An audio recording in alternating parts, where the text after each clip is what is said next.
Hello, I'm Melissa Moore, Public Health Coordinator with the Taylor County Health Department. Today, it's my privilege to be able to share with you a little bit about how harm reduction plays an important role in the work we do through public health and prevention.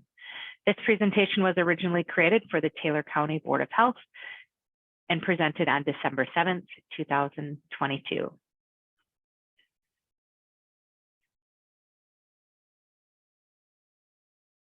Before we get started, I just want to begin with a brief activation warning. If any of these images, stories, or information regarding drug use, addiction, and mental health are troubling to you, please do seek the support that you need, take a break, and take care of yourselves.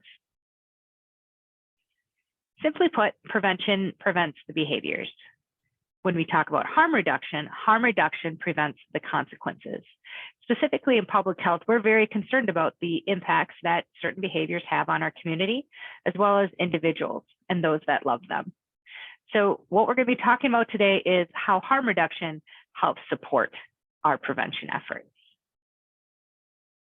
Because we know that the consequences of substance use are massive and mixed, whether it's medical, social, economic, or criminal justice. We know that the use of substances in the community can definitely increase the likelihood that we're going to see some sort of impact on an individual level, on a family level, on a community level. But really, when it comes to the work that we're doing here, we are really looking at how do we reduce this as much as possible. But let's get on the same page. When it comes to substance use disorders, or what people commonly refer to as addictions, it impacts a number of different places, as we just spoke about. But the great majority of substance-related health and social problems actually occur in those that won't be considered persons with addiction. This is something that I want to sink in, because when we talk about harm reduction, we're not just talking about those that are in crisis, that are on the one end of the spectrum. We're talking about all individuals that misuse substances. Because when it comes to addiction, harm reduction plays an important part in us engaging individuals to help them down the pathway to recovery. One of the things that I've heard before when we talk about addiction is, why can't people just give it up? Why can't people just stop? I can't believe they're doing this to their family, or what have you. I've also heard a very wise man once said, how can we expect somebody to pull themselves up by their bootstraps if they don't have any bootstraps to pull? And that's where harm reduction again comes in. It's not just providing a safe way to use substances, but it's also to link them with the pathway to recovery. So when we talk about harm reduction really is a set of practical strategies and ideas aimed at reducing the negative impacts associated with substance use. This definition, as well as others coming up, are directly from the National Harm Reduction Coalition, a great and valuable resource for you and your community working on these issues. Harm reduction also is a movement to support social justice, built on the belief and the respect for the right for people to use substances. Just like you have the right to not use, you also have the right to use. And again, harm reduction isn't about judging individuals for where they're at, it's meeting people where they're at. So that's why when we talk about harm reduction, we do need to talk about the social justice aspects of it as well. Because it really does integrate across the entire continuum of care, from primary prevention all the way through recovery and maintenance. So it is really important that we look at harm reduction approaches across the spectrum. Just this morning, we talked about one of the universal harm reduction strategies, for example, is the distribution of medication disposal bags. That act can help reduce the risk of someone that is looking to use to be able to access those medications. It's a simple way that we can all pitch in to contribute to the goal to prevent death, injury, disease, overdoses, as well as substance misuse. So some of the harm reduction examples are listed here.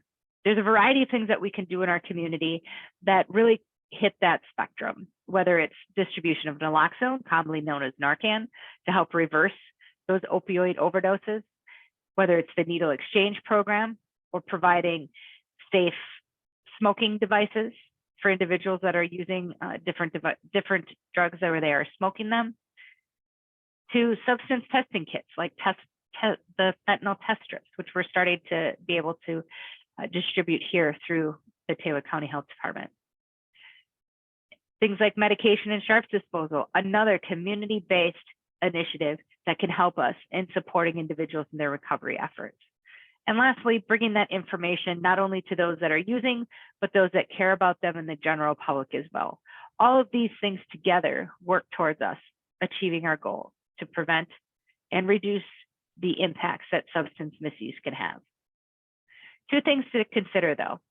It's not a this or that. The messages really need to be clear.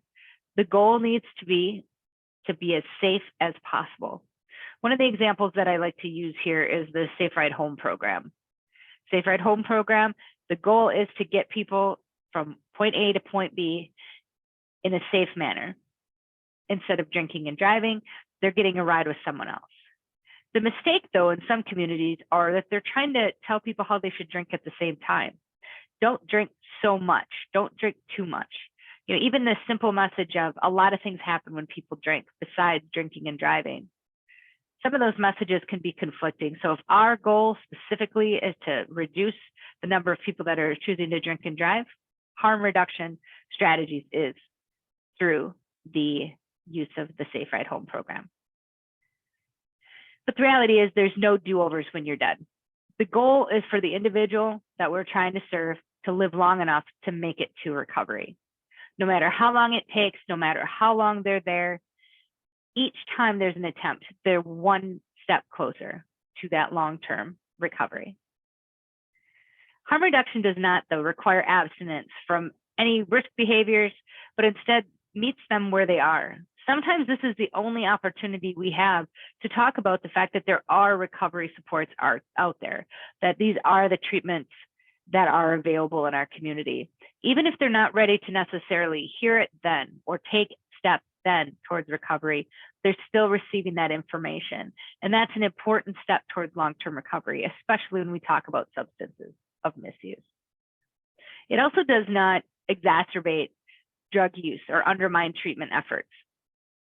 So when we look at harm reduction, that is one of the things that is a common misperception, but countless studies, one of which is referenced below, show that these type of programs and services offer not only a safe mechanism for use, but also offer hope that there is potentially a recovery path for them coming. So it is something to keep in mind, because when we talk about this, as I said before, we're talking about the wide spectrum of use, from no use all the way through chaotic use, where the substances have really taken over their life, and everywhere in between. So when we talk about harm reduction, it's not one or the other, it's across the spectrum. Harm reduction is an important step for everyone, especially when we talk about prevention. But there is hope. We know prevention works. We know treatment is effective. We know that people can recover. And harm reduction is something that fits along this complete spectrum. There's no greater prevention tool to break that cycle of addiction amongst families, for example, than to get the parents, the grandparents, the adults in the lives of children the help that they need in order to break that cycle, to prevent the next generation. They really do all work together. And that hope piece, that idea of quality of life, is a big principle amongst harm reduction. Meeting people where they're at, realizing that there's no recovery from a fatal overdose. Overdoses are preventable.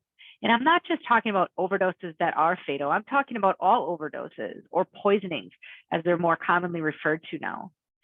Overdose doesn't mean death, but when we look at the quality of life that people are trying to achieve, the well-being, it's not just individuals, but it's the community as well.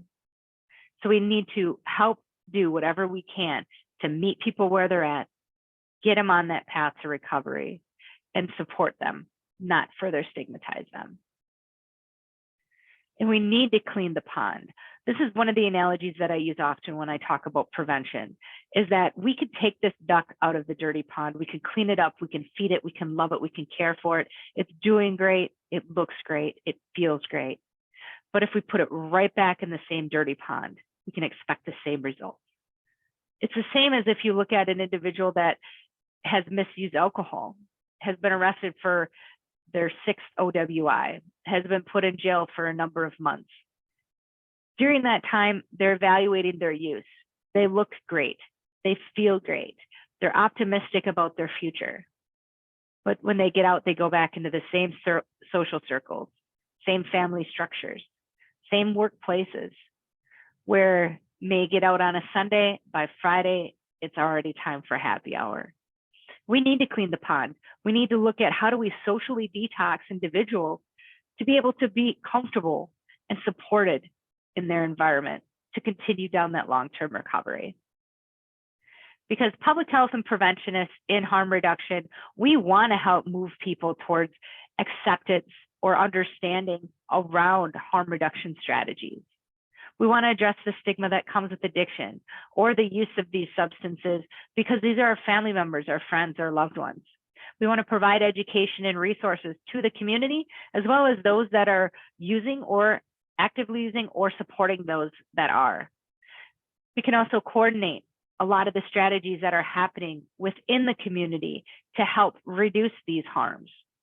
And lastly, to help make that link between how harm reduction goals and prevention goals are really the same. There's a lot of great information on the PTTC network. The Great Lakes Center put together a lot of great resources, including some great webinars. I invite you to visit them. This presentation is actually built around some of the strategies and information that they shared.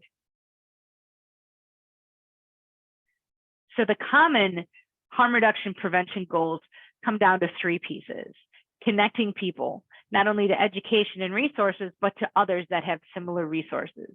This is where, or similar experiences, this is where peer support comes in. This is how we can connect those to decrease that stigma, provide hope, and move us towards healing. We also want to lessen harms. Drug use can lead to increased risk of a number of infectious diseases, including HIV and Hep C. Harm reduction can not only slow, but it can stop those spread of illnesses through the use of things like the needle exchange program. Or lastly, distributing kits, whether those are the use of naloxone to bring people back from an opioid overdose, or clean IV drug use kits, or fentanyl test strips. All of these things can help reduce the risk of overdose deaths.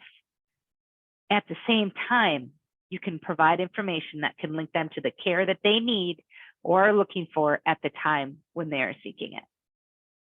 Because it's not about those people, it's about our people. It's about understanding that when we talk about these issues, they are very sensitive. There's a point in time when I would do these presentations, and very rarely you would see anyone acknowledge the fact that they had a loved one in their homes, perhaps, admit to the fact that they too are struggling with addiction. It knows no boundaries. It doesn't care who you are, what you make, where you live, if you go to church, did you go to school or not. It does not discriminate. So it's important that we talk about this stigma because it really is the biggest barrier to treatment and people seeking help, not only for the individuals, but their families and the loved ones that are trying to support the person. This is a great quote by Dr. Stephen Lloyd talking about this very point. I also want to point out how our words matter. What we say and what is heard makes a difference. On the screen right now, you have just one example of one of the resources that's available in a Google Drive for you to be able to access after this presentation. Again, these are our people. These are our loved ones.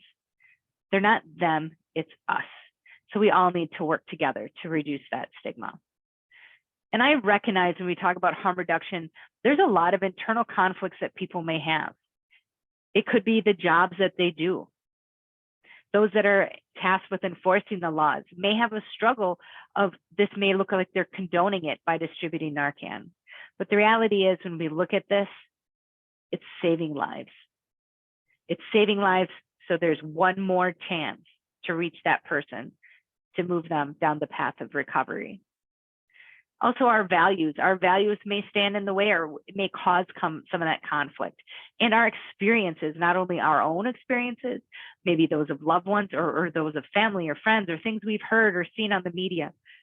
That's one of the things where when we talk about harm reduction, we talk about prevention, we talk about empathy and supporting individuals with addiction. This is where we just need to recognize it. And that's why I put it in here, because we just need to recognize where those internal conflicts are and how that may stand in the way of us being able to support individuals, because it is all about connection. The opposite of addiction is not sobriety, it's connection. The TED Talk link that's listed below is excellent. If you've never seen it or heard of Johann Hari before, I recommend this most highly. It is an excellent example of how we can support others. So to recap, as I said, harm reduction prevention both promote individuals and communities' well-being. We need to take steps to be able to support individuals and the community all the way across the spectrum, from prevention, treatment, recovery, and harm reduction. It's up to all of us to take care of all of us. A lot of great resources are available out on the web, including SAMHSA, the Great Lakes PTTC I mentioned, the Dose of Reality Initiative through Wisconsin, as well as 211. Vivint Health is one of our key partners in initiatives such as the Needle Exchange program, LifePoint programs that they offer. And the National Harm Reduction Coalition has a lot of great information that you can use to be able to move this effort forward in your community. So we invite you to reach out to us at the health department. We are going to become a Narcan Direct site, where we're going to be able to not only train people on the use of Narcan and naloxone, but we're also going to be able to be a distributor of that life-saving medication, as well as fentanyl test strips. We're also looking to partner with Vivint Health to be able to become a syringe exchange program site. So there's a lot of great things happening here in Taylor County. We're very excited to have the support of the community to be able to move this forward. So we do invite you to reach out to us. And lastly, thank you for your time today. Thank you for viewing this video. Please take the time to download the handouts online. You could see the link here, as well as the scan code. At that site, or on that page, it's a Google Drive that includes a number of different resources that are referenced here today, including things like Words Matter, the principles of harm reduction, as well as some of the other ways that prevention and harm reduction really go hand in hand in the community. So with that, I want to thank you again for your time. Thank you for your attention. Take care.